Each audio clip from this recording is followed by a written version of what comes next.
बिल्कुल बिल्कुल। लखन जी, तो जिस तरह से हमने ये देखा फिलहाल जो हालात बने, कांग्रेस ने कहा कि हम मजदूरों का पूरा खर्चा उठाएंगे। ऐसे में हमने ये वाली स्थितियां भी देखी हैं कि लोग कंफ्यूज हो गए, वो मजदूर कंफ्यूज हो गए कि आखिर उनका खर्चा देगा कौन, और कहीं ना कहीं ऐसे में मजदूरों के बीच में असंतोष पैदा होता है। तो ये बातें हैं जो कि लगातार खबरों में चल जाती हैं। मजदूर सोचते हैं कि अब शायद उन्हें खर्चा नहीं देना, और फिर इन्हीं बातों से लड़ाई झगड़े भी होने लगते हैं। आप ये भी देखिए कि वो तो असंतोष में रहते ही है, साथ ही साथ उन्हें ये चिंता भी हो जाती है कहीं उनसे ज्यादा पैसे तो नहीं लिए जा रहे।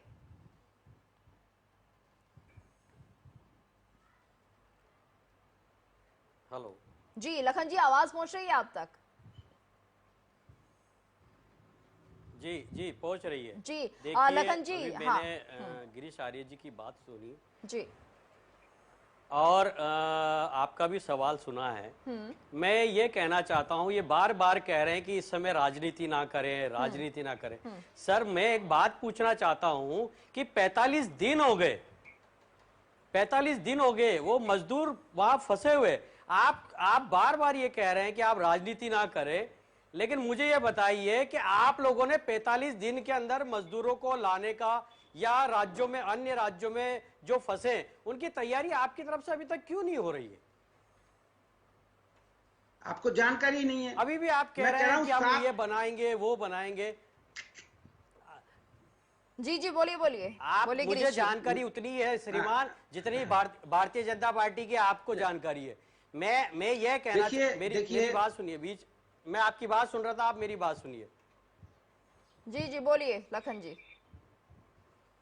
हेलो जी जी लखन जी, बोलिए। शिवसेना अभी इन्होंने इन्होंने अभी ये कहा कि दोस्त दुश्मन वाला एक वाक्य कहा। तो आपको बता दें कि शिवसेना तो शुरू से ही 80% जनसेवा और 20% राजनीति करी है। इसी के कारण आपके इस दोस्त ने आपको सर्वोच्च कुर्सी दिल्ली पे बिठाया है। आपको ये बताइए कि ऐसा क्या अन पड़ी जो ये दोस्त आपका दुश्मन हो गया? क्या हुई वो वजह? उस वजह पे कभी आपने अपने अधिकारियों से पूछा है? और रहा सवाल कि ये हादसा वास्तविकता में इतना दर्दनाक हादसा है, लेकिन इस दर्दनाक हादसे से ज्यादा गीतू जी, मैं ये कहना चाहता हूं कि लोग जो पलायन कर रहे हैं, ये तो चलिए एक हादसा है, लेकिन जो रोडों पे चल रहे हैं, छोटे छोटे बच्चे, एक एक डेढ़ साल के बच्चे उनके हाथों में है, गोदियों में, भूखे प्यासे, वो अफरा तफरी। अरे मजदूरी समझदार होता तो आज वो प्रधानमंत्री होता। तो यही तो सवाल है ना लखन जी, आप केंद्र सरकार राज्य सरकारों को आदेश क्यों नहीं दे? लखन जी, यही तो सवाल है ना कि लगातार हर राज्य सरकार को जो अपनी नीतियां हैं थोड़ी स्पष्ट करनी होगी। किस तरह से इनके आने जाने की व्यवस्था होगी, कैसे इनके खाने पीने की व्यवस्था होगी, क्या कुछ नियम रहेगा? मैडम, मेरी बात सुनिए, मेरी बात सुनिए। आप गीतू जी, आपसे एक सवाल है मेरा। जी जी, आप तो सवाल पूछ रहे, आपसे एक सवाल है मेरा। रेलवे किसके अधीन है, राज्य सरकार के या केंद्र सरकार के?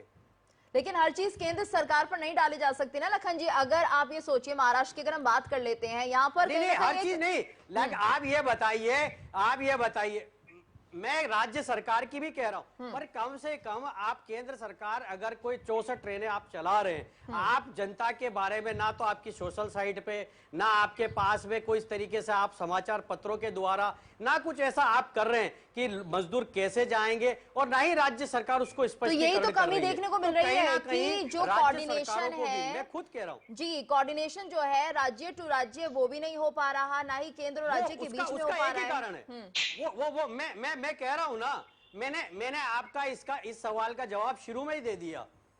मैंने आपको इस सवाल का जवाब शुरू में ही दे दिया।